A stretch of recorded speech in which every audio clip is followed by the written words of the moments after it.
Imagine this: a heavy-set, bespectacled man with a slow drawl and a fondness for jokes, standing at the center of a political storm that will decide the birth of a new nation. He looks like the last person you'd expect to change history. And yet, in the cramped back streets of Sydney and in the echoing halls of Parliament, this man, George Reid, is quietly preparing to outrun his rivals, outrun time itself, and carve his name into the map called Australia.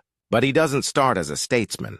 He starts as a boy in the cold. Snow whips along the stone streets of Edinburgh, rattling the windows of a modest home where, on 25 February 1845, a child is born into a family that owns more books than coins. His name is George Houston Reid. His father, a stern but thoughtful minister, fills the air with sermons and arguments about duty and conscience. His mother fills the house with warmth that the Scottish winter keeps trying to steal back. From the very beginning, there is a strange contrast in the boy. He is serious and thoughtful, listening quietly to adults debate theology and politics, and then, suddenly, he cracks a joke so sharp that the entire room explodes in laughter. He loves stories, loves the drama of words. He watches the pulpit on Sundays, not as a place of worship, but as a stage. But outside their small world, something bigger is happening. The British Empire is swelling, and whispers of opportunity drift in from faraway seas. Australia. Gold. Land. A future. One night, his parents make a decision that will rip George's life out of its familiar pattern forever. They will leave Scotland. They will sail to the other side of the world. The boy doesn't fully understand. He sees only trunks being packed, books being tied with rough twine, his father's face lined with worry and hope. The last thing he sees of his birthplace is the gray stone of Edinburgh fading behind the ship as it creaks away from the dock, the sky drenched in cold light. On the crowded deck, George clings to the railing and watches the water churn. Weeks stretch into months. The voyage is long, dangerous, boring, terrifying, all at once. Children cry from sickness. Grown men curse the waves. At night, he lies awake listening to the groan of the hull, imagining what might be down there in the black water and up ahead in this place called Australia. Then, one morning, a ragged shout, the rush of feet, sailors pointing to the horizon. Land. Melbourne.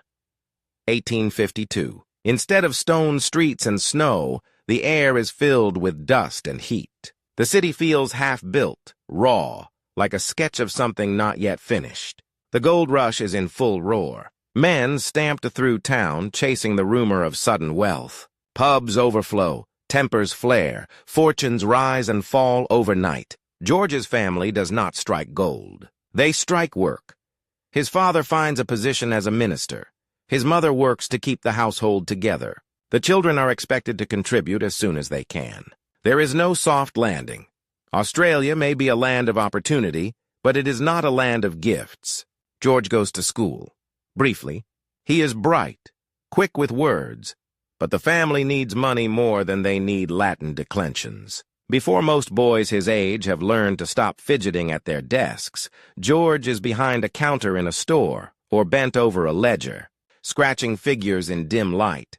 He could easily have stayed a clerk all his life, a round-faced man behind a desk, counting someone else's profits. But every evening, something unusual happens. While others his age drift to the pubs or collapse from exhaustion, George walks home with a book tucked under his arm. He reads at night: history, philosophy, law. He studies speeches. He copies out famous phrases, then rewrites them in his own words, testing the rhythm and weight of every sentence. He doesn't just want to understand arguments. He wants to learn how to win them. There is another problem. As he grows, his body fills out before his confidence does. He becomes stout, then heavyset. In a society that worships trim, sharp young men, his size is an easy target. People underestimate him the moment he walks into a room. Some mock him behind his back, some to his face. George's response is simple and devastating. He learns to get the first laugh. When someone jokes about his weight, he doubles it with a sharper, funnier line about himself. He turns their weapon into his. Soon, people start coming to hear him speak, not just for his arguments, but for the wit that slices through dullness like a knife. The stage he longs for is getting closer. In his late teens, another shift arrives. The family moves again, this time to Sydney. Compared to Melbourne, Sydney is older, more entrenched, its social structures more rigid. The harbor gleams, but the alleys behind the main streets stink of sweat, smoke, and spilled beer. Here, George secures a modest position in the colonial public service. Not glamorous, not powerful, but it puts him inside the machinery of government. In a cramped office hunched over files, he starts to learn how the system really works. He sees lazy decisions, wasteful spending, petty squabbles over trivial rules. He sees how people with connections slide through doors closed to everyone else. Day after day, he absorbs the details of government like a sponge. Night after night, he keeps reading. Law begins to fascinate him, not just as a profession, but as a battlefield. Law, he realizes, is politics narrowed down to a single case, a single issue, sharpened and forged in public. If he can master law, he can master the weapon of argument, and maybe, just maybe, break out of this anonymous life behind a desk. But to become a lawyer, he must pass examinations he has no time or money to study for properly. The clock starts ticking. He has only the scraps of time left after work, the exhausted hours when others sleep. He faces a brutal schedule. By day, civil servant. By night, a lone student chasing a distant dream. There is another obstacle waiting in the wings: competition. In the Sydney of the 1860s and 1870s, the path to influence is already crowded. Young men from well-known families, privately educated, confident, and slim in perfectly tailored suits, are already positioning themselves. They host dinners, join clubs, polish their accents. Some aspire to the bar, others to Parliament itself. What does George have to set against them? An overworked clerk's salary, a second-hand suit, and a pile of borrowed books. He knows he cannot afford failure. If he stumbles, if he fails the exam, there is no second chance sponsored by wealthy parents, no family estate to fall back on. Time for him is not just a clock. It is a trap closing in. Every year he stays a clerk, his chances of breaking out shrink. Years later, he will face national deadlines, referendums, conferences, last-minute negotiations to save the dream of a united Australia. But this is his first real race against time, the race to get himself out of the back office and into the front line. So he pushes. He studies late into the night until the candle stubs burn out and his eyes sting.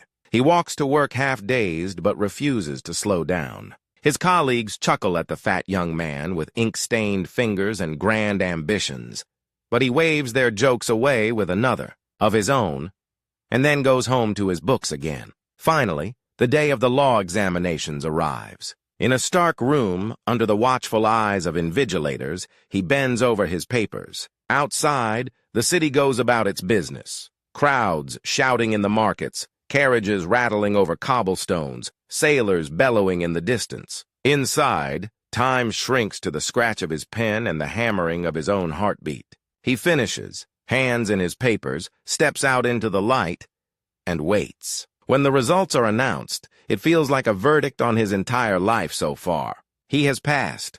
The world does not change overnight. No trumpets blow. No crowd gathers. But something fundamental has shifted. George Reid is no longer just a clerk. He is on the path to becoming a barrister, a man whose weapon is language, whose theater is the courtroom. As he begins his legal career, his style quickly stands out. He is not the sleek, icy advocate who frightens witnesses with precision. He is something stranger, more disarming. He starts with a joke, relaxes the room, and then, when everyone's guard is down, drives home his argument with brutal clarity. Judges raise their eyebrows. Opponents underestimate him, then walk away stunned at how thoroughly he has turned the case around. His reputation for sharp wit and plain-spoken logic grows. So does something else. In those years, New South Wales is convulsed by one question: free trade or protection?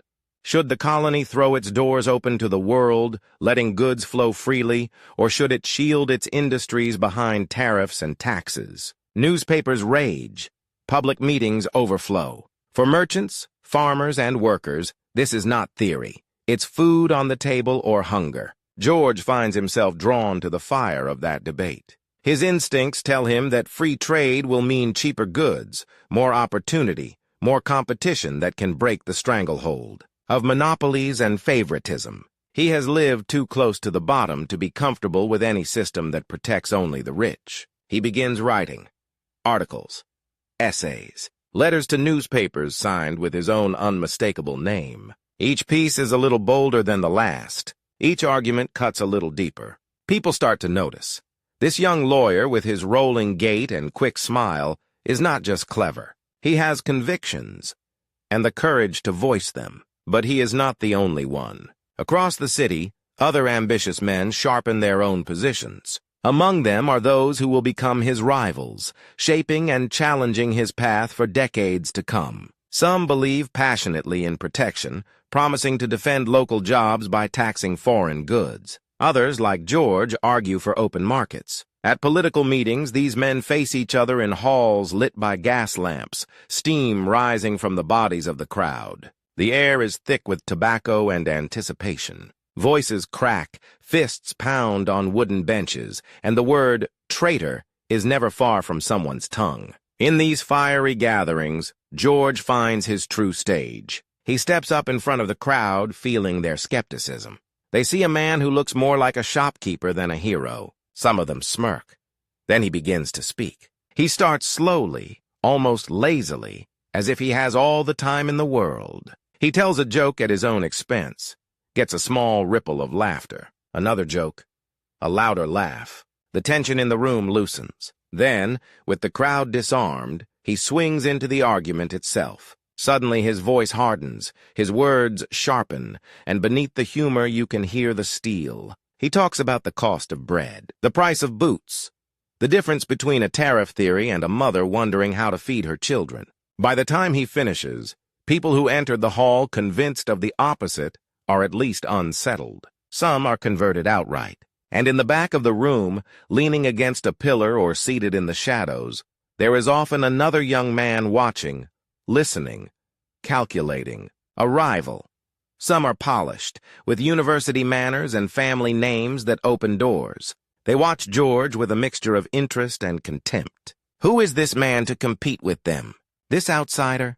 This clerk-turned-lawyer who thinks he can reshape policy with jokes and plain speech? They underestimate him at their peril. As the 1870s turn toward the 1880s, the pressure builds. The colony's politics grow more volatile. Economic booms and busts strike like waves. Fortunes are made and lost faster than ever. The newspapers demand clarity, leadership, vision. People are tired of promises. They want action. Behind closed doors, political figures whisper that this George Reid might be useful. He can win over skeptical crowds. He understands public feeling. He knows the machinery of government from the inside, but he still talks like a man of the street. He is exactly the sort of figure who could be dangerous if he chooses to step fully into politics. The question is no longer whether he can, it is whether he dares. The decision crystallizes around an election. A seat in the New South Wales Parliament is opening up. It is in a rough, lively electorate packed with traders, workers, and small business owners, people who care less about aristocratic charm than about whether their representative can fight for their interests. Local party organizers are nervous. They know the race will be brutal. The protectionist candidate is formidable.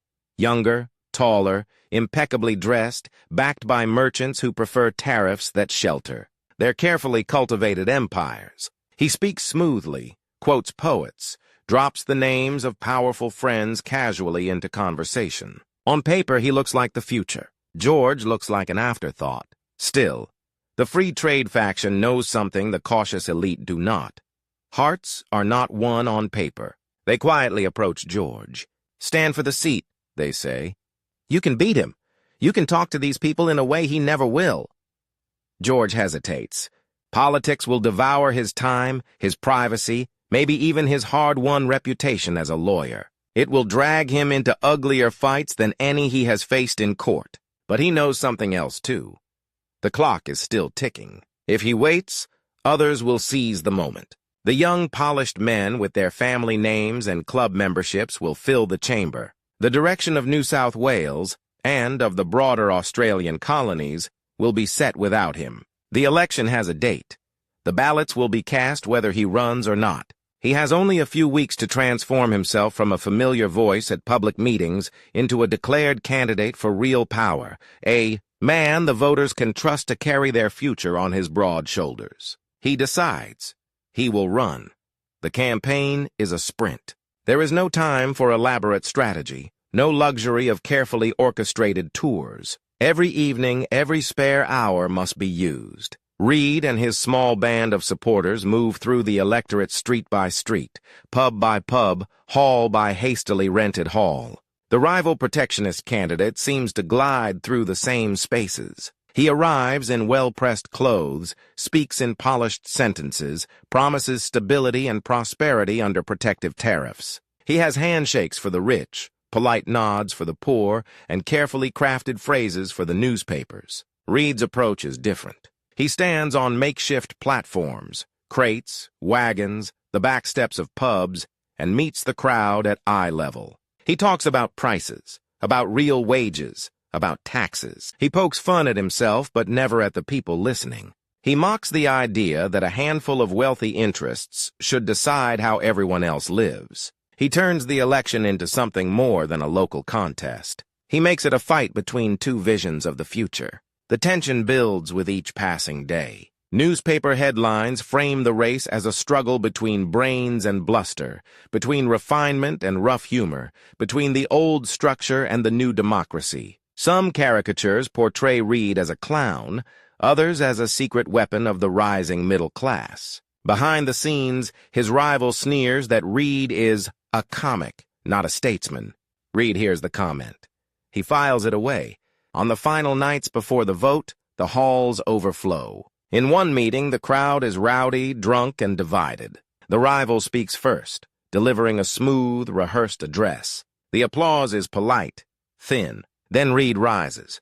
The hall is hot, airless. Sweat runs down faces. The reek of beer mixes with the smell of damp wool. Reid waits until the murmurs fade, then begins, very quietly, almost conversationally, as if he is speaking not to hundreds, but to a few friends gathered around a table. He tells them about his own life, the boy who left school early, the clerk counting other men's money, the nights spent over borrowed books, the struggle to make something of himself in a colony that pretended to be open but was still ruled by those who had arrived with advantages. He paints a picture of the colony as it might be, freer, more open, its people able to buy what they need without hidden taxes that fatten a few. He admits that free trade has risks, that competition can be fierce, but he argues passionately that the people in that hall are strong enough to face that competition, if only their government stops, treating them like children to be protected and starts treating them like citizens to be trusted. He does something else, too. With a sudden grin, he not so subtly mimics his rival's most pompous phrases, twisting them into jokes that send waves of laughter through the hall. The rival's refined veneer cracks. For the first time, he looks rattled. The crowd is with Reid now. They are not just listening, they are leaning forward. At the end of his speech, he does not promise miracles. He promises a fight. The days blur into hours, the hours into minutes. Then, at last, the polls open. Voters file in, some still undecided, some hardened in their choices. Reid cannot argue anymore. The talking is over. Time, which has always been nipping at his heels, now stands still, holding its breath. When the ballots are counted, the result comes in like a thunderclap. George Reid has won. The clerk, the bookish boy from Edinburgh, the overweight lawyer with the sharp tongue. He has beaten the polished favorite backed by the colony's most comfortable interests. He has stepped from the fringes of public meetings onto the floor of power itself. As he walks into the New South Wales Parliament for the first time, the chamber murmurs. Some members look amused. Others look wary. A few, Those with a nose for future threats look downright alarmed. They see only another new member, one of many. They do not yet understand that the man taking his seat, adjusting his waistcoat, and preparing his first formal words in the House is already thinking beyond the chamber's walls. For George Reid, this is not the end of a struggle. It is the beginning of a much larger one. Because now, across the colonies, rumors of an even bigger idea are starting to circulate. A federation, a united Australia, and somewhere out there, men who will become his fiercest rivals are already preparing their own paths to that future. They just don't know yet that the fat man with the easy laugh has entered the game, and he is already racing the clock. The first time George Reid rises to speak in Parliament, more than one man in the chamber smiles. They don't see a threat. They see a punchline, a bulky figure easing himself upright, a round face, spectacles flashing in the gaslight. A man who looks better suited to a corner pub than to the engine room of an empire. Some members lean back in their chairs, ready to be entertained, not challenged. They have no idea that in less than 20 years, many of them will sit in cabinets that live or die by this man's decisions. They don't yet understand that the comic who is about to make them laugh is also about to start a race against rivals who want to shut him out, and against a ticking clock that will decide the shape of a nation. He clears his throat. The House quiets. Reid begins the way he always does, softly, lazily, with a joke that sends a ripple of laughter through the benches. He plays with their expectations, allows them to relax. Then, when their guard drops, the tone of his voice shifts almost imperceptibly. The words sharpen. The rhythm accelerates. Behind the warmth, there is steel. He speaks about tariffs, about bread and boots and rent, about how decisions made in this room echo all the way back to the dim tenements and noisy alleys outside. Members who expected a clown find themselves pinned by a sudden, fierce clarity. A few of them glance at each other across the chamber, eyebrows raised. Who is this? He is, officially, just another new member from a city electorate. Unofficially, he is already a problem.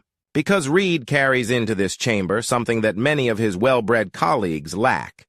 The memory of hand-to-mouth years, of ledgers balanced by candlelight, of a life not protected by privilege. He knows what cheap flour means. He knows what an extra tax feels like, and he is not afraid to say so. Still, he is far from power. New South Wales politics in the 1880s is dominated by towering figures and hardened factions. Among them is Sir Henry Parkes, the grand old man who strides through the corridors with a mane of hair and a reputation that fills entire newspaper columns. Around him cluster men who have been maneuvering for influence since Reid was still a clerk.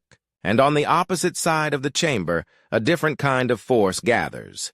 The protectionists. They are led, now or soon, by men like George Dibbs, fiery, pugnacious, able to turn the language of patriotism into a weapon. Protectionists promise to shield local industries with tariffs. Free traders like Reid insist that those tariffs are chains, not shields. It is not an academic quarrel. It is a war over who gets to write the colony's future. At first, Reid is just a foot soldier in that war. He speaks, he votes, he needles his opponents with jokes that make even his targets laugh in spite of themselves. He earns a reputation as a formidable debater, but also as something else, a man who refuses to hide behind jargon. He will not speak in Latin when English will do. He will not pretend that a tax is anything but a hand in the people's pockets. Slowly, he rises.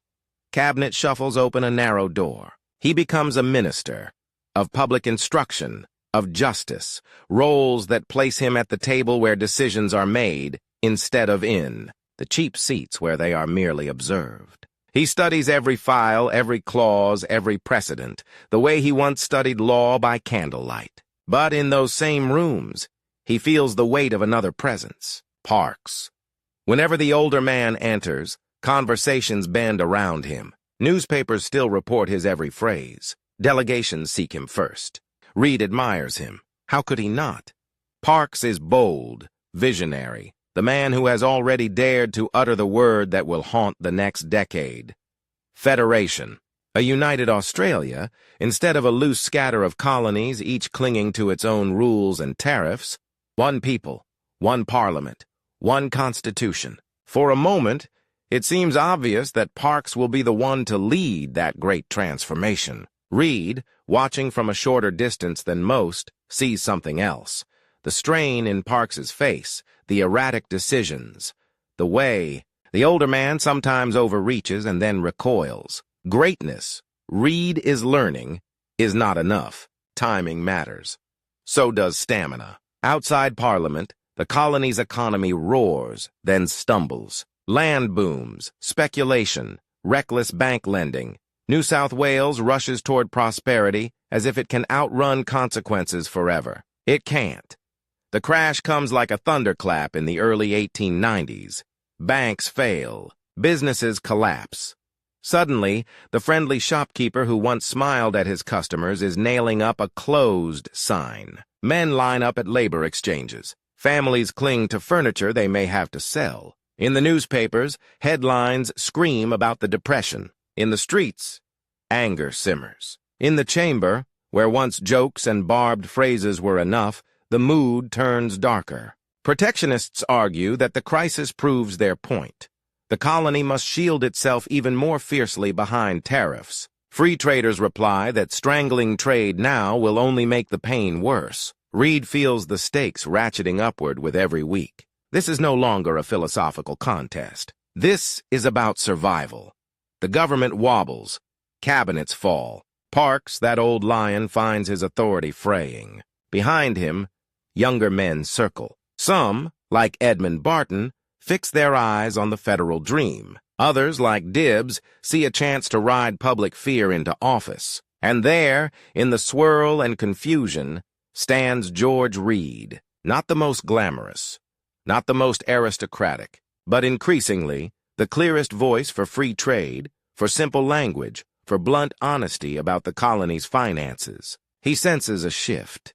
One evening, in a smoke-thick back room, party men gather around a scarred table. Papers are spread out. Election returns, balance sheets, lists of supporters and enemies. The debate is fierce. Who will lead the free traders now?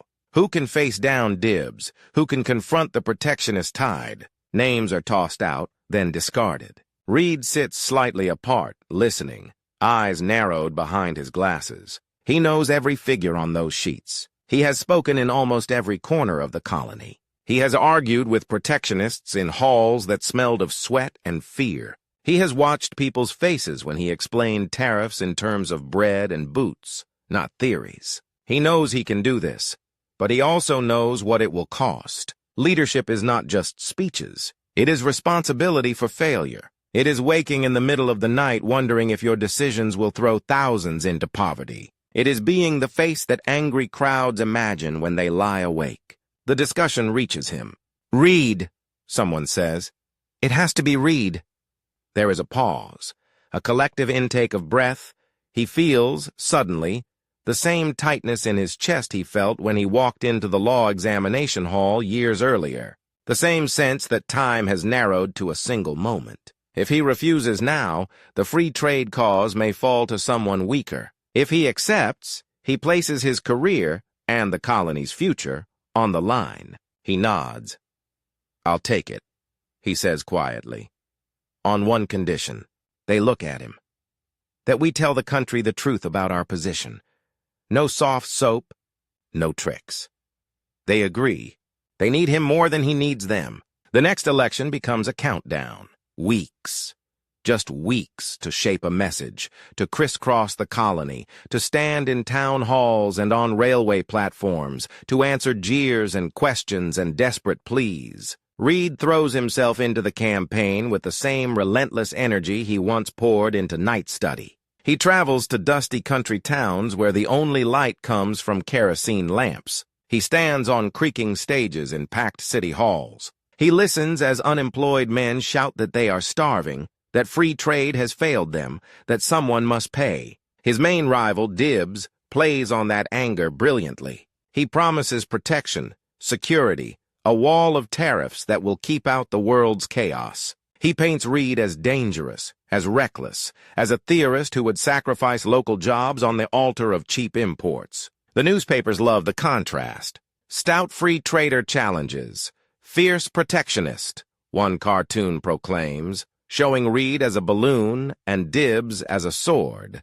Reid sees those cartoons pinned in pub windows as he passes. He laughs along with everyone else, but inside, the tension coils tighter. He knows the polls are close. He knows that one misstep, one badly timed joke, could turn a narrow lead into a crushing defeat. The clock is merciless. Rally after rally, speech after speech, he walks the same tightrope, humor without flippancy, honesty without despair, passion without losing control. He admits the pain people are in, but insists that shutting the colony off from the world will not heal it. He points to numbers, to trade flows, to the real cost of protection that hides on every shop bill. Sometimes the rooms are against him. He feels the hostility like heat. He has to win them over in minutes, before the chairman calls time, before his rival's supporters drown him out. Sometimes he fails. Sometimes he leaves a hall knowing he has not broken through. But more often than not, he feels the shift, a murmur turning into a thoughtful silence. A man at the back who crossed his arms at the beginning, now leaning forward slightly. A woman who arrived scowling, now nodding almost unconsciously. Election day arrives like a drumbeat. Ballot boxes, ink-stained fingers, names ticked off lists. Reid waits, not in comfort, but in motion.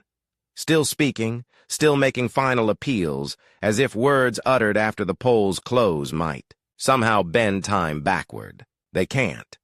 When the results finally roll in, the pattern emerges. Seat by seat, district by district, the free traders gain ground. It is not a landslide. It is a grind. But in that grind, something extraordinary happens. George Reid, once the clerk behind a desk, once the junior lawyer, once the backbencher others smirked at, now has the numbers to form a government. He is to be Premier of New South Wales. The moment the news reaches him, the room around him blurs. Well-wishers clap his back. Glasses are raised. There is cheering. But beneath the noise, he feels something else. Weight. He knows what waits in the Premier's office. Empty coffers, restless unemployed, a divided parliament, a colony still staggering from the Depression. And beyond all that, another storm brewing. The coming struggle over federation, over whether New South Wales will join a new Commonwealth on terms it can accept. He has been racing for this position. Now, the real race begins. In his first days as Premier, he faces a brutal deadline. The budget must be introduced. The numbers must add up. If they don't, confidence will shatter and his hard-won government could fall almost before it starts. He buries himself in figures, listening to treasurers and clerks, arguing over shillings and pence. Outside, the opposition circles. Dibs and his allies watch for any sign of weakness, any hint that the funny man is out of his depth. Reid chooses a dangerous path. He refuses to sugarcoat. He cuts. He trims waste, challenges sweetheart deals, pushes through unpopular economies. He tells the public bluntly that the crisis cannot be wished away. The same directness that once shocked audiences in town halls now shocks them at a governmental level. Some of his supporters blanch. "You're too frank," they warn him. People do not like to hear bad news from their leaders. Reid shrugs. "They'll hear worse if we lie," he says. For a time, it seems the gamble may destroy him. His approval dips. Strikes and protests flare. The opposition launches furious attacks, accusing him of cruelty, of ideology, of betraying the ordinary man. He fights back in the only way he knows how, with words sharpened to a point. On the floor of the House, he dissects their arguments with brutal clarity. When Dibs accuses him of abandoning the poor, Reid reels off a list of reforms. Fairer property taxes, attempts to break up great estates, efforts to widen opportunity. He points to the old system, asking who really benefited when tariffs padded the profits of a few big manufacturers while raising prices for everyone else. He uses humor sparingly now, like spice. A single well-timed joke in a speech about grave matters releases tension, then he snaps the room back to focus. Slowly, grudgingly, respect spreads. He may not be loved, but he is taken seriously. And then, as if the domestic burden were not enough, the great looming question steps out of the shadows and onto his desk. Federation. Conventions are being planned. Draft constitutions discussed. Other colonies argue over where a federal capital might be, how the Senate should work, how powers should be divided. New South Wales, as the largest colony, refuses to be a mere passenger in this process. As Premier, Reid now occupies a crucial position. The dream of a united Australia cannot proceed smoothly without him. Yet, he is torn. On one hand, his instincts are liberal and national. He sees the advantages of a single market, of eliminating intercolonial tariffs, of a common defense. On the other hand, he is Premier of New South Wales first, and the proposed constitution seems, in parts, to disadvantage his colony, especially in financial clauses that might send its hard-earned revenue elsewhere. His rivals smell an opportunity. Edmund Barton, dignified and earnest, emerges as the champion of the Federation cause. William Lyne, solid and calculating, positions himself as a defender of New South Wales, who is nevertheless ready to accept a deal. Between them trudges Reid, apparently hesitant, testing the draft, bargaining, sometimes stalling. The press coins a nickname that will sting: Yes-No Reid, as in yes to federation in principle, no to this draft, yes to the dream, no to the details. It is a twist no one saw coming.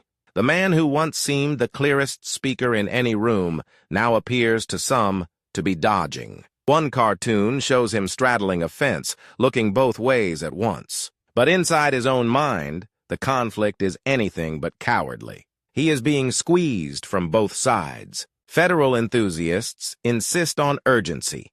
The conventions must produce a constitution soon, before London loses patience or rivalries deepen. Skeptics in his own colony warn that a bad bargain once signed will be almost impossible to undo. And there is, again, the clock. Referendums are scheduled, dates fixed. Ballot papers have to be prepared, arguments printed. Reid has only so many weeks to decide whether to urge his people toward the federal cause or to hold them back. In 1898, the first great test comes. The draft constitution goes to the people of New South Wales in a referendum. Barton and his allies urge a strong yes. Reid, after negotiations, gives it a qualified blessing, but his speeches are hedged, his support noticeably lukewarm. The result is agonizingly close. A majority votes yes, but not enough to meet the strict threshold the colony itself has imposed. Federation, at least in this form, has been rejected by a technicality. Barton is devastated. Lyne sees an opening. The newspapers howl, and over all of them looms George Reid, painted as the man who somehow managed to support and sabotage the federal cause at the same time. Rivals whisper that his career is finished, that he has misread the public, that his hesitation will be written in history as the moment the dream of a united Australia almost died. But the story is not over. In the months that follow, something unexpected happens. Reid uses the defeat as leverage. He insists on further concessions for New South Wales, on better financial arrangements, on guarantees that his colony will not be swallowed and forgotten in a new commonwealth. Other premiers, exhausted by years of conferences and drafts, grit their teeth and negotiate. Barton, though frustrated, knows he needs Reid on board. London, watching from afar, urges compromise. The parameters shift. By the time a second round of agreements is reached, the Constitution looks different enough for Reid to take a very different stance. Now, with time running out before another referendum, he throws himself into the federal cause with a vigor that surprises even those who know him well. He travels, speaks, argues late into the night. The yes-no man becomes, for a crucial window of weeks, simply yes. Town after town, hall after hall, he stands before voters and admits, openly, that he had misgivings about the earlier draft, that he fought for changes, that those changes have now been won. He doesn't pretend he has always been consistent. Instead, he frames his hesitation as service. He held back until the deal was good enough. The honesty, strangely, works. People may not like politicians who change their minds, but they like being told that the change came after a real fight on their behalf. The second referendum comes. The clock, once again, ticks down to a single suspended moment. This time, the yes is clear. New South Wales joins the other colonies in approving the Constitution. The path to federation is open.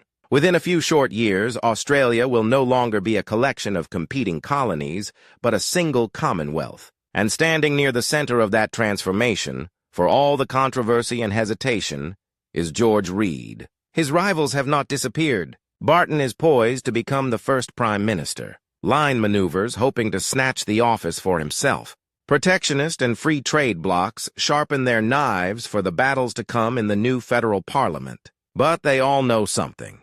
Now they did not understand when Reid first shuffled to his feet in that gaslit chamber years earlier. He is not just a comic, not just a provincial premier. He is a national figure, a man who has learned to use time itself, to delay when delay brings advantage, to sprint when the hour demands it. Soon, very soon, another election date will be set. Not for a colonial parliament this time, but for the first House of Representatives of the Commonwealth of Australia. Once again, the clock will start. Once again, George Reid will square his shoulders, feel the familiar weight of doubt and rivalry, and step into the race. This time, not just for a ministry or a premiership of a colony, but for power on a continental scale. On the day Australia finally votes as one nation, George Reid wins almost everything he has ever wanted, and loses the one prize the world will remember. The ballots are counted. The first Commonwealth Parliament takes shape. His free traders, now cloaked in the more dignified name of Free Trade Party, are strong, noisy, impossible to ignore. But when the Governor-General looks for a man to form the very first federal ministry, he does not send for Reid. He sends for Edmund Barton. Barton, lawyerly, high-minded, the darling of the Federation movement. Barton, who stood beside Reid on platforms urging yes, but who now steps ahead of him into the history books. News of the decision reaches Reid in a room still littered with campaign leaflets. For a brief moment, the world narrows to the sheet of paper in his hand. He feels the shock like a physical blow. After years of using delay and pressure to bend time to his advantage, someone else has moved faster. Someone else has been in the right place when the clock struck. Around him, allies explode with outrage. You led the largest non-labor party. You held the colonial premiership. If not you, then who? Reid listens, jaw tight, glasses pushed low on his nose. Inside, a darker question thuds in time with his heartbeat. If the first prime ministership can slip past him like this, what else can? He forces himself to shrug, as if it were a minor slight. Well, he says dryly, I shall have to content myself with the second-best job, leader of the opposition. It sounds, to some, like consolation. To Reid, it is a challenge. A new race, a longer track, with higher stakes and fiercer rivals. From the very first sitting of the new parliament in Melbourne's borrowed chambers, the struggle is ferocious. Barton's government sits on one side. Protectionists, many of them former colonial grandees, now draped in the authority of the Commonwealth. Across from them, Reid leads his free traders, more urban, more combative, with a taste for the theatrical. And between them, in a bloc whose power will only grow, sits something entirely new. The Labour Party. For the first time in the empire, a disciplined workers' party holds the balance of power in a national parliament. Its members are younger, rougher, many of them from union halls rather than gentlemen's clubs. They watch Barton and Reid the way a cat watches two rival birds, patient, calculating, waiting for one to fall. Reid senses the shift in the air the first time he rises to speak in the new chamber. This is no longer a quarrel between two camps. This is a triangle, and triangles are unstable shapes. He aims his opening volleys at Barton. He mocks the protectionist tariffs that still cling, like barnacles, to the new national policy. He conjures images of farmers paying extra for plows, of shopkeepers forced to charge more for imported cloth because some favored. Manufacturer in a capital city demands protection. "Call it what you will," he thunders, voice swelling to fill the hall. "But when a government reaches into the pockets of every man, woman, and child to advantage a few, I call that robbery with respectable paperwork." Laughter ripples even from the labor benches. Barton, dignified but weary, fights back with appeals to nation-building, to infant industries, to the need for sacrifice in these founding years. The newspapers eat it up. Cartoons show Reid as a rotund terrier snapping at Barton's heels. Others show Barton as a schoolmaster, chalk in hand, attempting to control an unruly, red-faced pupil. But beneath the satire, the stakes are deadly serious. Every division in the House is a countdown. Barton's ministry survives only as long as labor chooses not to topple it. Reid knows that if he can expose enough weakness, enough drift, the arithmetic may finally tilt his way. In smoky caucus rooms, he and his whips count heads, add columns, whisper about labor's demands. He studies the faces of labor members across the chamber, looking for the slightest flicker of doubt when Barton speaks. Time, once again, becomes a weapon. Push too soon, and he will be the man who brought down a young commonwealth for personal ambition. Push too late, and the image of Prime Minister Barton will harden like concrete in the public mind, his own name relegated to the footnotes. Then, unexpectedly, the first twist. Barton steps aside. In 1903, after steering the new Constitution through its first proving ground, worn down by the strain and drawn toward the glittering bench of the High Court, Barton resigns. His party chooses a successor, Alfred Deakin. It is as if the rival in Reid's lane has suddenly changed mid-race. Deakin is not Barton. He is younger, more poetic, more elusive. Where Barton meets Reid's bluntness with solid argument, Deakin meets it with moral fervor and an almost mystical nationalism. He speaks of Australia not just as a set of policies and trade routes, but as a spiritual community, a destiny. In private, Reid reads Deakin's speeches and snorts. "Too much incense," he tells a friend. "Not enough arithmetic." But in public, this new opponent is dangerous. Deakin charms newspapers. He wins over temperance groups and churchmen. Women in the gallery listen to him, eyes shining. He seems to float above mere party lines, even as he uses them. Reid understands, with a cold clarity, the new problem. He is racing a man who looks, to many, like the embodiment of the Commonwealth's bright future. And while they duel, labor watches, growing stronger in each election, feeding on discontent and industrial unrest. Its leaders, men like Chris Watson, Andrew Fisher, and a fiery young William Hughes, speak a language even plainer than Reid's: wages, hours, strikes, solidarity. The chamber becomes a crucible. Bills for a federal arbitration court, for a national navy, for the white Australia immigration policy. The agenda is heavy, crowded, urgent. Each measure must pass through a maze of three-way bargaining. On some days, Reid allies tactically with Deakin against labor. On others, he votes with labor to humiliate Deakin. The alliances shift like sand, and each shift costs him something. A principle blurred, a supporter puzzled, a headline mocking. Yet through it all, he keeps his eyes on a single objective. He still wants the prime ministership, not as an adornment, as a tool. He believes fiercely that only a government anchored in free trade and hard-headed finance can keep the young Commonwealth solvent and strong. Every month that passes under a protectionist ministry feels, to him, like a theft of time. The pressure builds. Elections fail to deliver any party a clear majority. Cabinets wobble. Deakin's government, propped up by labor, staggers through crises large and small. Then, in 1904, the second shocking twist. It falls. Deakin resigns when labor withdraws support, refusing to bend further to its demands. The Governor-General, for the first time in the Commonwealth's history, calls on a labor leader, Chris Watson, to form a government, a labor prime minister.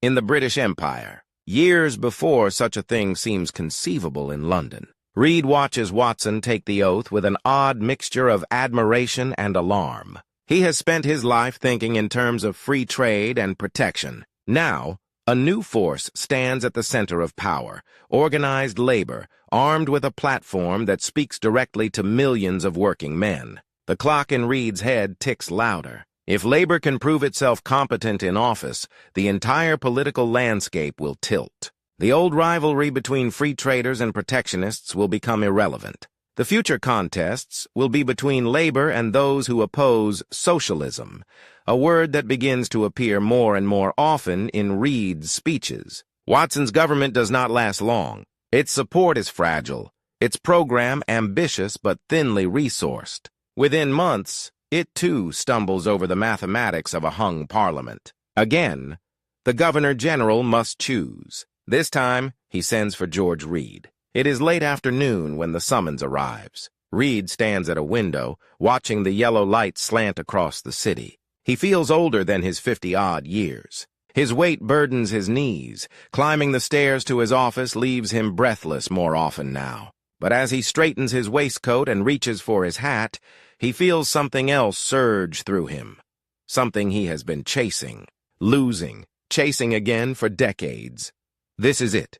The office denied to him at Federation is within his grasp. Yet even in that moment of triumph, the old habit kicks in. He counts votes. He knows the numbers are precarious. His free traders do not command a majority on their own. He will need support from some protectionists, from independent minds, to survive even a single session. It will be a premiership on borrowed time. He accepts anyway.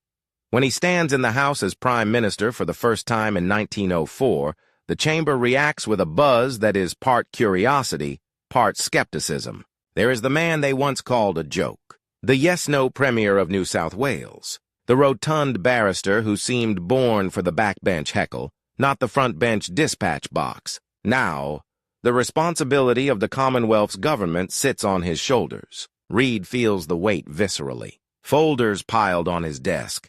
Estimates, defense reports, railway proposals, drafts of navigation laws. Somewhere in those piles are the decisions that will shape the Commonwealth's credit, its relationship with Britain, its place in the Pacific. He sets himself a ruthless private deadline, a year. If his government lasts a full year, he tells colleagues, it will be a miracle. He cannot spend that precious time drifting. He must leave at least one mark that will outlast the jokes and cartoons. He homes in on 3 priorities. First, the finances. He wants strict control of expenditure, a disciplined handling of the delicate arrangement under which the Commonwealth returns surplus customs revenue to the states. A misstep here could fracture the federation he helped midwife. Second, defense. The Empire's naval power is still the shield over Australia's coasts, but talk of a local fleet grows. Reid believes in close ties with Britain, yet he also recognizes the value of Australian responsibility. Third, the crawling work of building institutions, a federal public service that is not just a collage of former colonial departments, but a coherent mechanism.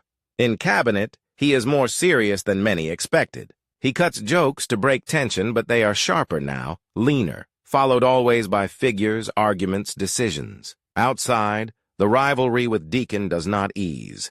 It intensifies. Deakin, now leader of the protectionists in opposition, is not content to sulk. He tours the country, accusing Reid of reaction, of hostility to social reform, of aligning with the enemies of the working man. His speeches drip with lofty disappointment, as if the Commonwealth, by choosing Reid, has briefly strayed from its moral path. Reid fires back in meetings and on platforms, but increasingly, he frames the conflict not as free trade versus protection, but as a battle between 2 broad camps, socialists and anti-socialists. In his mind, the true danger now is not Deakin's tariffs, but Labor's program of state intervention. In a smoky meeting room, he sketches the words Anti-Socialist Party on a scrap of paper, then underlines them. This is the banner, he tells his colleagues. Under it we can draw in protectionists who fear labor more than they love tariffs. It is a bold rebranding, a concession that the old free trade label no longer speaks to the core fear that grips many voters. Fear of upheaval, of strikes, of class war.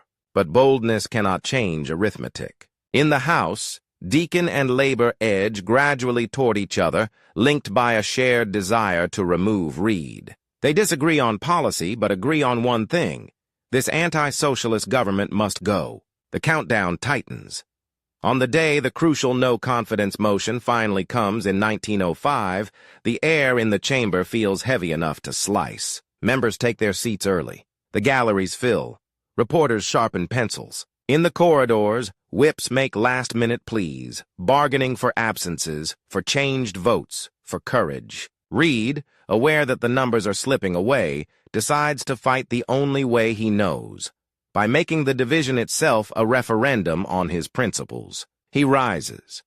The speech he delivers that day is not his wittiest, nor his most carefully reasoned. It is something raw. A man arguing that the country cannot afford to drift into a soft alliance of protectionists and labor, into a muddle of half measures and state interference. He paints a picture of a future where every industry depends on government favor, where every wage dispute ends in political bargaining, where the line between Parliament and picket line blurs.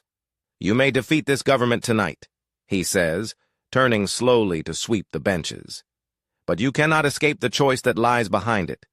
Will this young Commonwealth stand for individual effort under fair laws, or will it sink into a habit of reaching for the treasury whenever the winds blow cold?"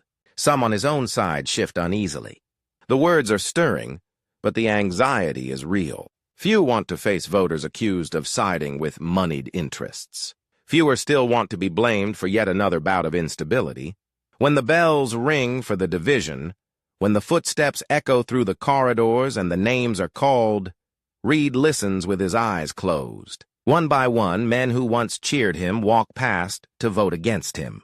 The government falls. Deacon, with Labor's help, returns to the Treasury benches. The rival who has haunted Reid's path for years is again Prime Minister, this time backed by a broader, if uneasy, coalition. As Reid walks out of the chamber that night, hat in hand, he hears a junior member whisper to another, "Well, that's it. He's had his go." The words cut deeper than any editorial. Had his go, as if the struggle were over, as if the race were run. He knows better. He remains leader of the opposition. He keeps rebuilding, rebranding, hammering the phrase anti-socialist into the political vocabulary. In the 1906 election, his party wins substantial support. He is still a formidable force, still capable of crowding Deacon on the hustings. But the pattern is clear. Every year, Labor grows. Its organization deepens. Its fundraising improves. Its language tightens. It has something neither Reid nor Deacon can fully match, a sense of inevitability. In back rooms and railway carriages, Reid hears the same murmurs. "Fusion," people say. "If we don't combine, Labor will take everything."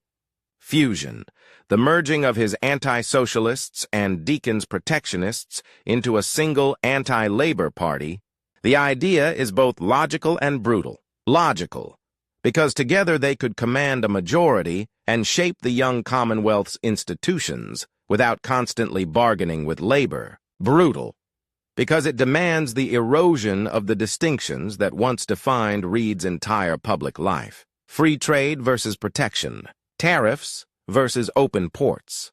Arguments that used to set halls alight are now, to a younger generation, technicalities. One evening, alone longer than usual in his office, Reid studies a map of electoral districts. Blue pins for his seat holders. Red pins for Labor. Neutral colors for Deacon's men.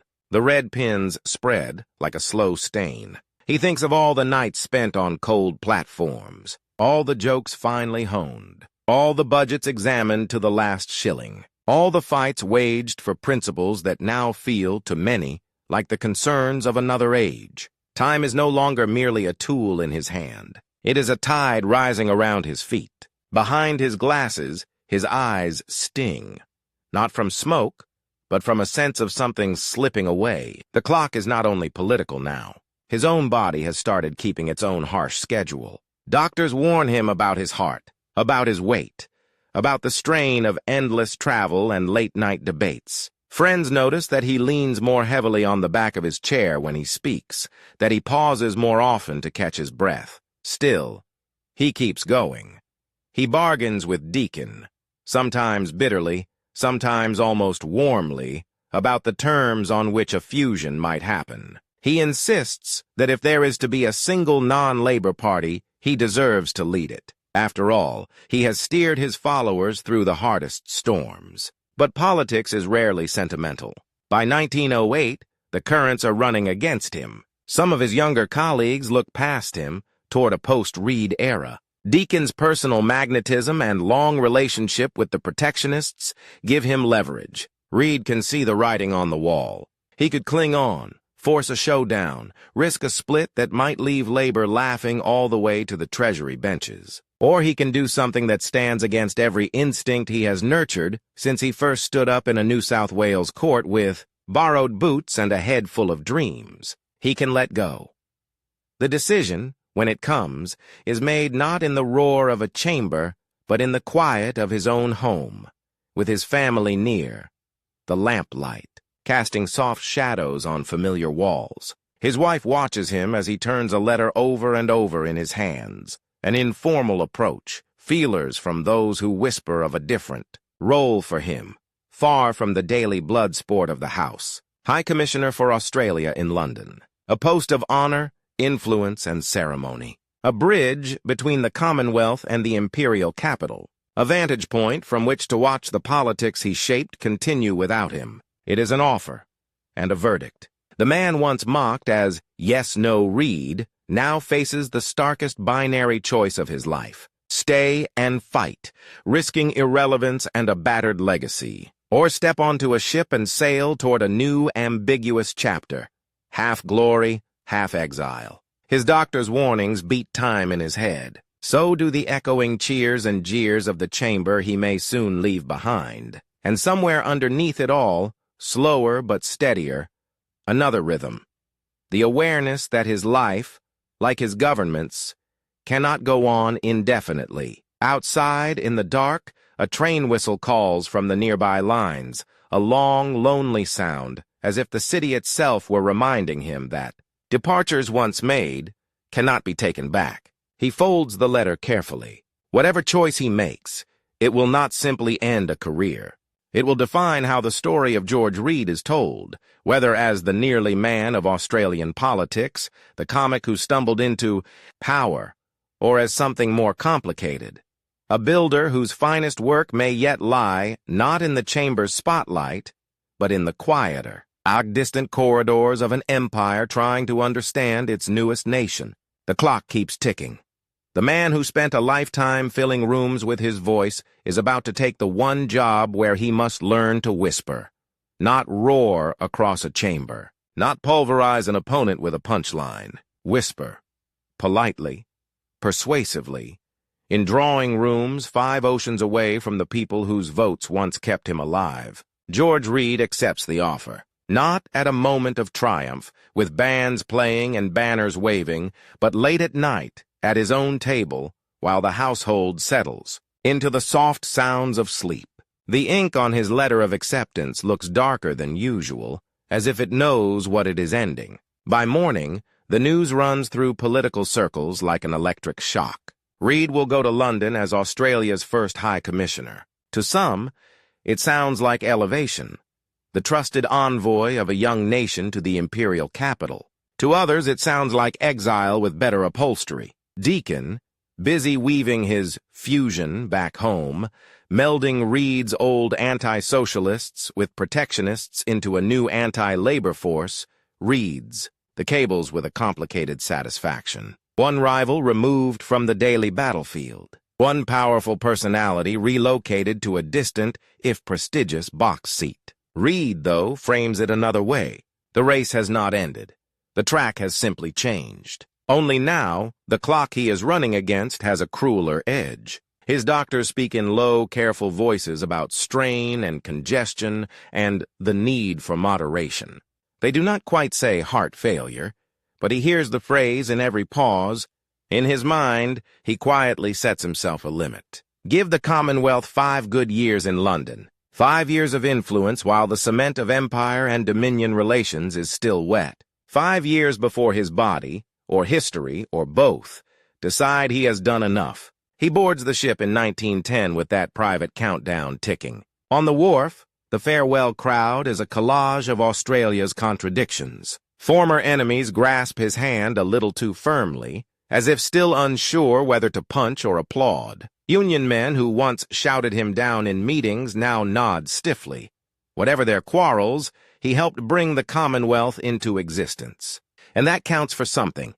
His family clings to him in a cluster of faces he has too often left behind for late-night debates and early trains. As the gangway lifts, someone starts a cheer. It spreads, uncertain at first, then swelling. For a moment he feels the old surge, the knowledge that a crowd's energy can still run through him like current. Then the ship swings out, the distance widens, and the sound thins into something the wind can tear apart. London receives him in grays, gray sky, gray river, gray stone. The Thames moves like a sheet of hammered lead past the Gothic spikes of the Houses of Parliament. The new High Commissioner's offices stand within walking distance of those towers, close enough that the bells of Big Ben will mark the hours of his exile. He throws himself at the work with the same ferocity he once reserved for political campaigns. The job is a strange blend of salesman, diplomat, and lobbyist. By day, he stalks the corridors of Whitehall, his bulk moving faster than his doctors would like,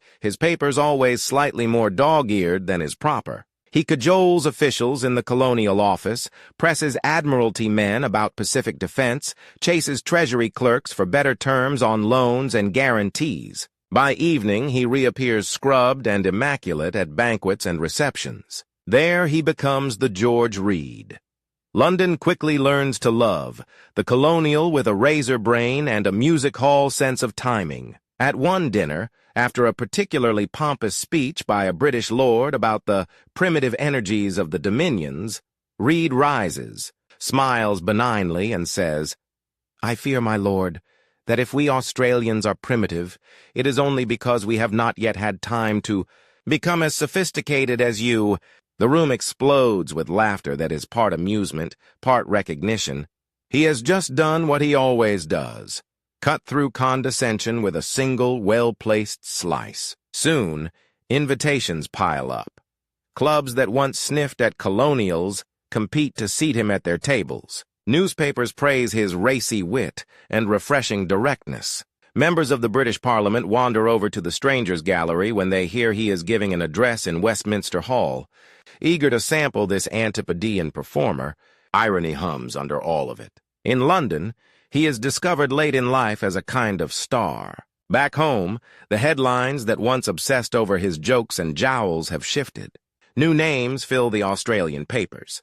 Fisher, Cook, Hughes. The contest he once dominated has moved on without him. He reads the clippings in his London office, illuminated by a pale northern light that seems always a little tired. Deakin, his old rival, now leads the government born of fusion, and then gives way again as the seesaw of Australian politics continues. Labour, that force he feared would swallow everything, surges, stumbles, regroups. Each cable reads like a race commentary he is forbidden to join. Sometimes, alone, he grips the back of his chair and feels the urge to be there, in the heat, across the table from an opponent, with the fate of a bill balanced on a single phrase. Instead, his opponents now are distance and ignorance. He fights stereotypes, that Australia is merely a sprawling sheep paddock, that it is a place of roughneck gold diggers and reluctant payers of debts, that its politics are a passing novelty. He brings charts and statistics to back his arguments. Wool production, wheat exports, loan repayments met to the last pound. But he also brings stories. The bush school teacher who walks miles to teach a class of 8. The small-town doctor who covers hundreds of square kilometers. The immigrant who stepped off a ship with nothing and 2 decades later runs a business employing dozens. He tells these tales at luncheon tables where men in starched collars frown over maps and ledgers and watches their mental image of Australia shift imperceptibly, degree by degree. The competition now is not Barton or Deacon. It is caricature itself. And the clock keeps ticking. The first real tremor comes not from Australia, but from Europe. In August 1914, he wakes to a London transformed overnight. Newspaper posters scream, "War declared." Crowds cluster around recruiting stations. The horse-drawn world he has known his whole life suddenly bristles with khaki uniforms and the clang of mobilizing industry. He stands at his window and watches the city brace itself. For years, he has argued for a stronger Australian role in imperial defense. Now, the abstract questions, fleet units and coaling stations, admiralty commands, condense into something terrifyingly concrete: men, ships, lives. Within weeks, Australian troops are pouring into Britain, tall, sunburnt, loud, strange, and familiar all at once. Reid meets them at docks, in camps, in hospital wards that used to be quiet country houses. They call him Mr. Reid and Sir and the Old Man, often in the same sentence. Some recognize him from pictures. Others only know that he is our big boss in London. He walks among them, the cane that once was an affectation, now a necessity, asking the same practical questions again and again. Are you properly kitted out? Do your officers listen? What did they promise you, and have they delivered it? They answer with jokes, with shrugs, with bursts of sudden anger about boots that leak or pay that lags.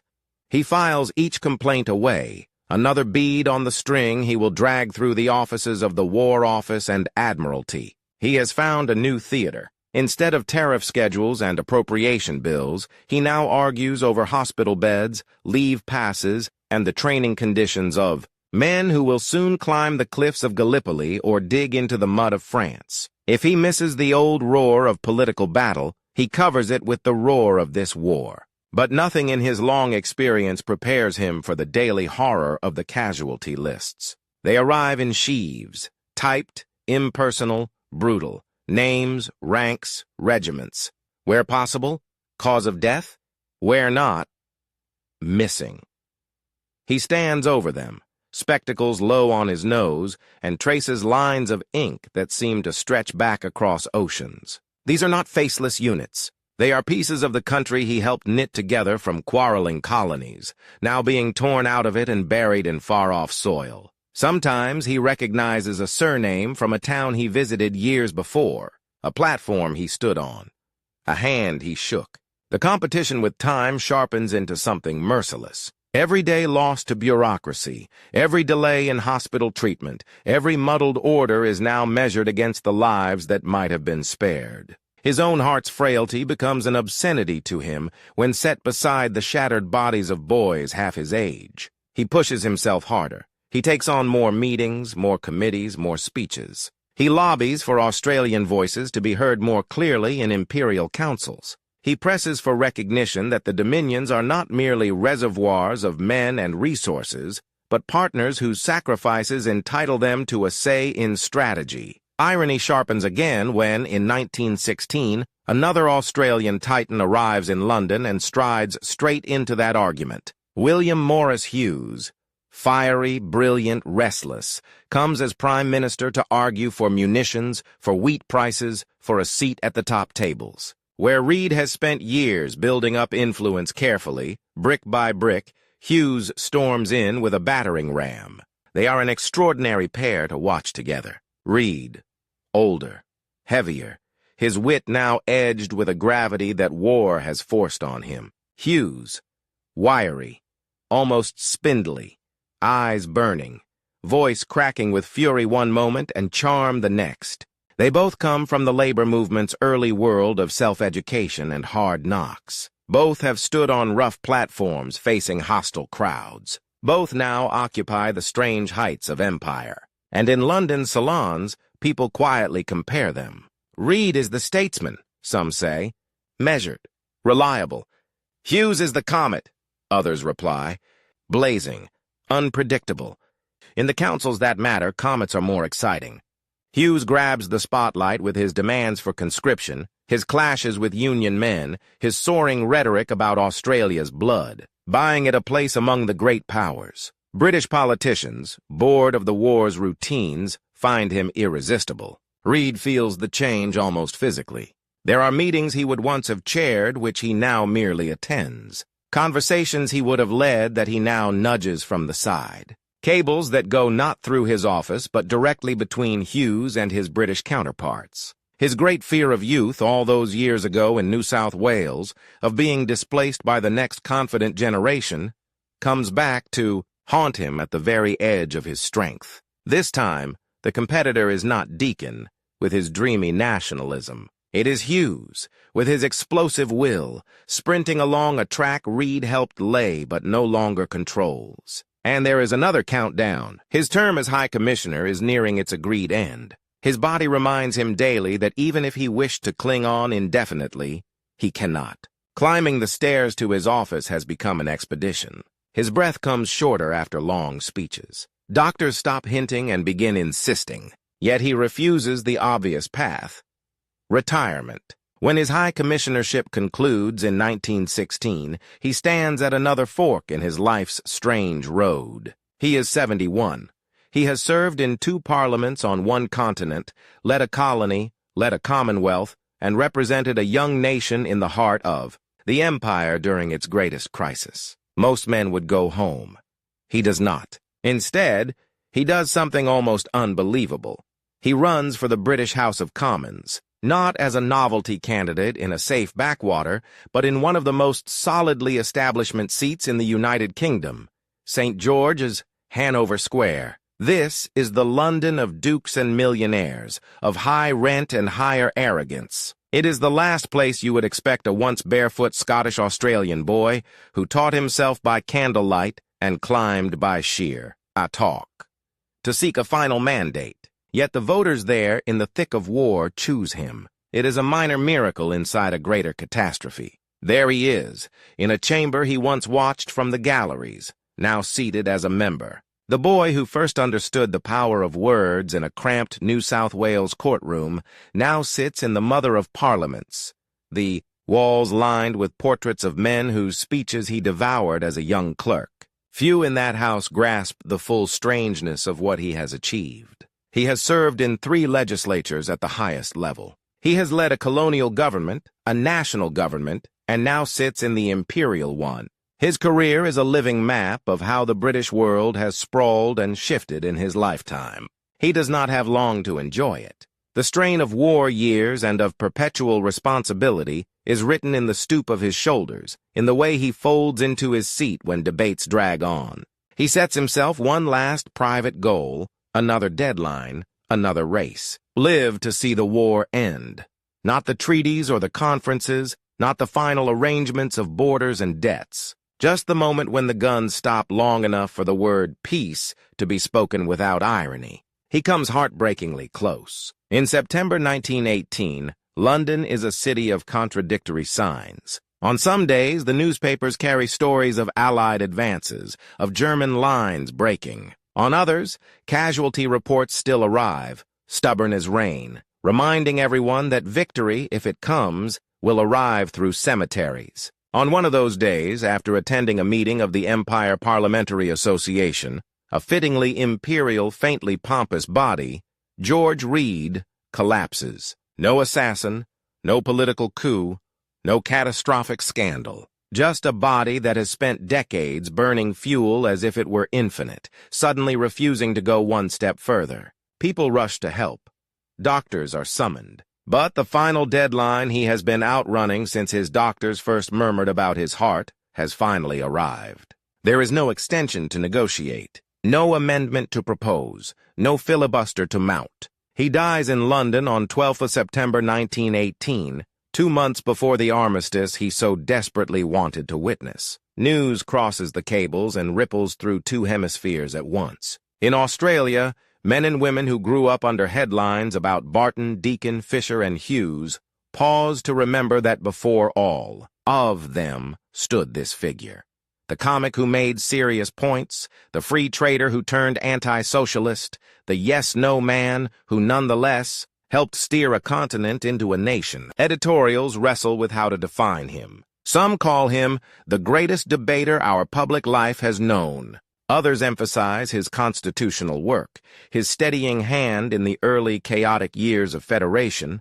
A few, more honest, admit that he never quite escaped the shadow of those who took the prime ministerial prize at moments when the spotlight shone brightest. Yet the tributes share a common thread. He made Australian politics loud, sharp, and modern. He dragged debates out of genteel murmurings and turned them into contests ordinary people could understand and enjoy. In London, where he spent his last years, the reaction surprises even those who knew he was popular. Peers speak of him in the House of Lords with real affection, recalling dinners where he punctured pomposity with a single remark. MPs in the Commons, many of whom barely grasp the intricacies of New South Wales tariff battles, rise to salute a man who somehow bridged their world and the far southern continents. His body is taken back to Australia, across waters still patrolled by warships and still haunted by the threat of enemy submarines. It is a journey that underlines the distance he spent a lifetime leaping in debate. At Waverley Cemetery in Sydney, on a cliff edge where the Pacific hurls itself endlessly against the land, they bury him. The choice of resting place is almost too neat a metaphor. On one side, the boundless ocean that fed his imagination and his politics, always thinking in shipping routes, in trade flows, in the movement of people and goods across invisible lines. On the other, the city where he learned to turn a tongue into a weapon and a shield. Those who attend the funeral see not an empire builder, not a saint, but a man who spent years locked in comic and deadly serious, rivalry with his peers, and in an even more relentless duel with time. In the decades that follow, his legacy shifts, as legacies always do. School books simplify him into a few bullet points. Premier of New South Wales, Prime Minister for brief, fractious months, High Commissioner in London. A line about his jokes, a line about his weight. But history, if you look closer, tells a more intricate story. It shows a boy born in Scotland, brought to a rough colony, who educates himself while working, who fights his way into the law, then into politics, then into the inner ring of decisions that shape a continent. It shows a man who understands that constitutions are not just legal documents, but living bargains, and who uses delay and pressure and performance to bend those bargains toward federation. It shows a leader who, denied the first prime ministership, refuses to sulk, and instead invents the idea of a strong opposition as an essential part of parliamentary life, a role that would define Australian politics as much as any ministry. It shows, too, his flaws, his tendency to overplay a joke until it obscured his seriousness, his slowness to grasp how profoundly labor and the broader idea of social democracy would reshape the landscape, his miscalculation that anti-socialism could permanently unite disparate conservative forces without erasing his own free trade identity, and finally, it shows the strangest twist of all, that one of Australia's most Australian politicians should end his days as a British MP, dying under the shadow of Westminster's towers, while his own Commonwealth fought for life and recognition at the front. In quiet moments, when you strip away the cartoons and the catchphrases, what remains is the outline of a man who refused, again and again, to accept that the limits given to him at birth, poverty, distance, lack of schooling, were final. He made a career of outrunning those limits. Only at the very end did one prove non-negotiable. The clock he spent a lifetime using as a weapon finally used him instead. But in the hours he carved out of it, on platforms, in parliaments, in committee rooms thick with cigar smoke and conflicting interests, he helped give shape to a country that still moves, unconsciously. Within lines he helped draw. George Reid does not get the simple story. Not hero, not villain, not footnote. He gets something more complicated and perhaps more fitting, the legacy of a man whose fiercest rival was not another politician, but the fear of being forgotten, and who, by sheer force of argument and appetite, ensured that whenever Australians argue about how Their nation was born. His name will always be there, somewhere in the noise.